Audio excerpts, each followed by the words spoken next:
The next speaker is the Honourable Groenewald.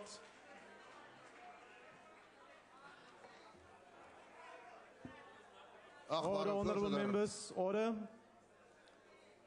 If the ANC members are so sure that the Honourable President is innocent, why don't you support this motion?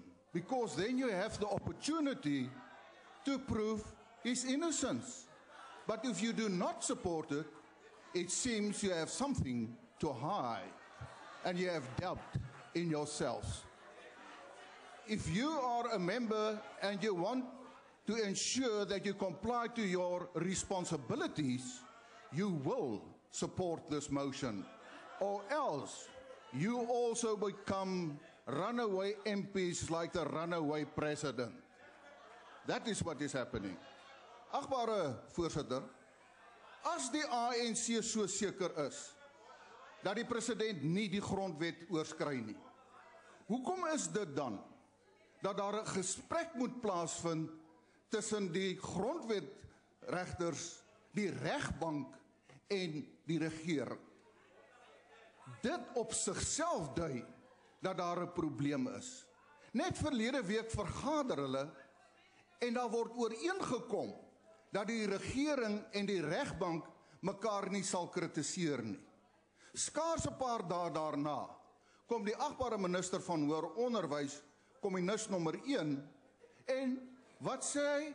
Hy maak 'n aanval op die regbank en sê hulle skep onderhoud of onderskeid tussen ryk mense in die hof en arm mense, en mense met 'n hoë profiel. Dan het ek nêrens gehoor dat daar ingetree is nie. Maar verbaas ons dit, agbare voorsitter? Want wat is die uitgangspunt van die agbare president oor die grondwet? En kom ek lees vir u. In 1996 haal die Eastern Province Herald in Natal Witness hom aan, waar hy op 17 November lede toegespreek het in Durban, KwaZulu-Natal, en hy sê die volgende: The ANC was more important than the Constitution. No political force can destroy the ANC. It is only the ANC that can destroy itself, and the Constitution was only there to regulate matters. Dis wat die agbare president dink van die grondwet.